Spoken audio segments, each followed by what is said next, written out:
Hello, আসসালামু আলাইকুম। আমি সাব্বির রহমান সজন, একজন সফটওয়্যার ইঞ্জিনিয়ার এবং কনটেন্ট ক্রিয়েটর। মাইক্রোসফট ওয়ার্ডের প্রফেশনাল কোর্সের আজকের এই ভিডিওতে আপনাকে স্বাগতম।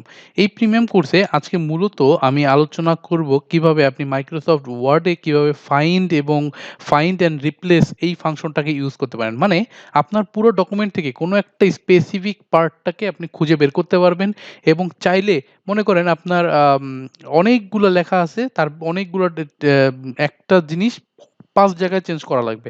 সো আপনি ওই ৫ জায়গা খুঁজে, খুঁজে চেঞ্জ করার বদলে আপনি একবার ক্লিক করে সব জায়গায় চেঞ্জ করে দিতে পারেন। হ্যাঁ?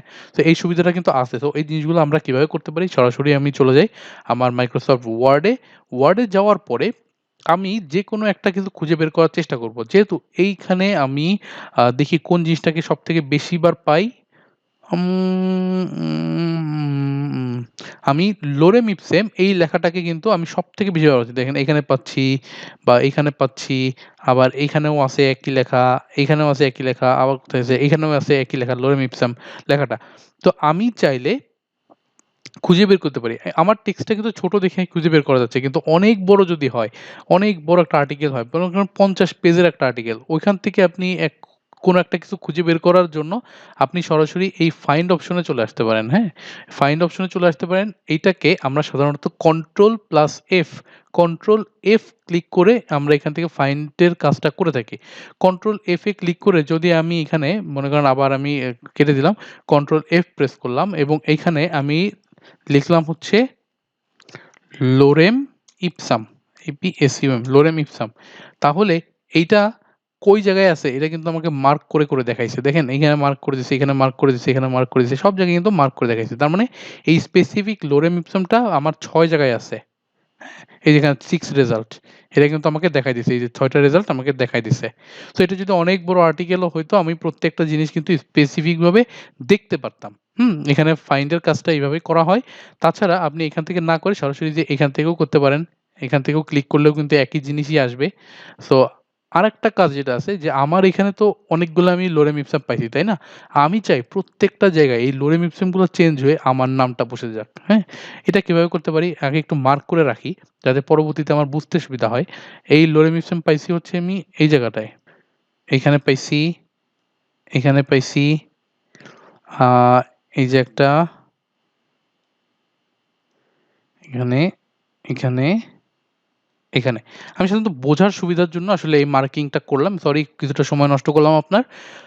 মার্কিংটা করার পরে এখন আমি একটা কাজ করব। এখানে রিপ্লেস অপশনে ক্লিক করতে পারি। যে আমি চাই এই যে ৬ জায়গায় যে লোরেম ইপসিন আছে এই ৬ জায়গা এক ক্লিকে চেঞ্জ হয়ে যাবে। চেঞ্জ হয়ে আমার নামটা বসে যাবে। হ্যাঁ? আমার নাম হচ্ছে সাব্বির, সাব্বির নামটা বসে যাবে। তো এখানে আমি যদি ক্লিক করি, এখানে দেখেন এরকম আপনি ২ টা ঘর পাবেন। ২ টা ঘর পাবেন যেখানে আপনি ফাইন্ড এবং রিপ্লেস এর অপশন পাবেন। মানে ফাইন্ড হোয়াট? ফাইন্ড হোয়াট এ আমি দিব হচ্ছে lorem ipsum. L L O R E M I P S U M lorem ipsum. তার মানে হচ্ছে আমি খুঁজতে যাচ্ছি যেই সব জায়গায় লোরেম ইপসাম আছে সেখানে কি করব? রিপ্লেস করব। রিপ্লেস কি দিয়ে করব? এই সাব্বির নাম দিয়ে দিব। তার মানে যেইসব জায়গায় লোরেম ইপসাম খুঁজে পাবে সেইসব জায়গায় সে রিপ্লেস করে সাব্বির করে দিবে। হুম? সো এইটা আমি যদি এখানে রিপ্লেস অপশনে একটা যদি রিপ্লেস অপশনে ক্লিক করে দেখেন কোন এক জায়গায় চেঞ্জ হবে। একটা রিপ্লেস অপশনে ক্লিক করলাম, কোনটা চেঞ্জ হইছে? রিপ্লেস দিয়ে আরেকবার ক্লিক করে এই যে একটা রিপ্লেস হয়ে গেছে। রিপ্লেস হয়ে সাব্বির হয়ে গেছে। আবার যদি রিপ্লেস অপশনে ক্লিক করি, এই দেখেন সেকেন্ড আরেকটা কিন্তু সাব্মিট হয়ে গেছে। আবার কিন্তু এরপরে একটা, একটা করে খুঁজতেছে। আমি চাই একটা, একটা করে খোঁজার দরকার নেই ভাই। আমার এত সময় নাই। আমি রিপ্লেস অল এ ক্লিক করে দিলাম। তার মানে যেই সব জায়গায় আমার লোরেম ইপসিন ছিল সব জায়গায় আমার নামটা বসে গেছে। এই যে মার্কিং করা অংশগুলো দেখেন আমার নাম বসে গেছে। এখন আমি চাই যে আম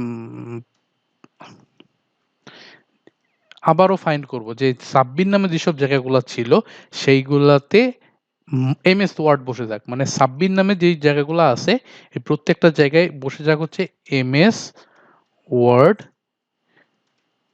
প্রিমিয়াম কোর্স। এই লেখাটা বসে যাক। তার মানে সাব্বির নামে যেসব জায়গা খুঁজে পাবে সেসব জায়গায় এমএস ওয়ার্ড প্রিমিয়াম কোর্স বসে যাক। এখন আমি একটা রিপ্লেসে ক্লিক করে দেখি যে প্রথমে ধরছে হচ্ছে এইটা, এই যে মার্কিং হয়ে গেছে। তার মানে আমি এখন যদি রিপ্লেস ক্লিক করি এই জায়গাটা চেঞ্জ হয়ে যাবে, হ্যাঁ? সো আমি এখানে একটা রিপ্লেস বাটনে ক্লিক করলাম। এই দেখেন এটা কিন্তু চেঞ্জ হয়ে গেছে। এমএস ওয়ার্ড প্রিমিয়াম কোর্স হয়ে গেছে, হ্যাঁ?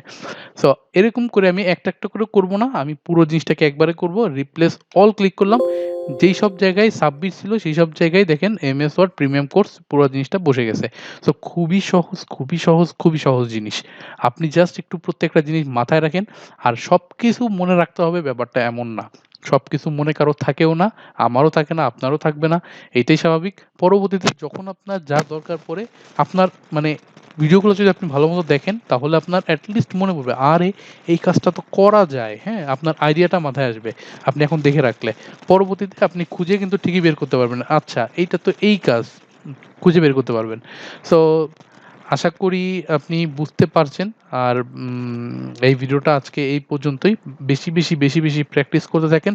তাহলে ইনশাআল্লাহ অনেক মাইক্রোসফট ওয়ার্ডটা এট লিস্ট খুব ভালো মতো আপনি শিখে যাবেন। সো আজকের ভিডিওটা এই পর্যন্তই। নেক্সট ভিডিওতে দেখা হবে আপনার সাথে। Till then take care.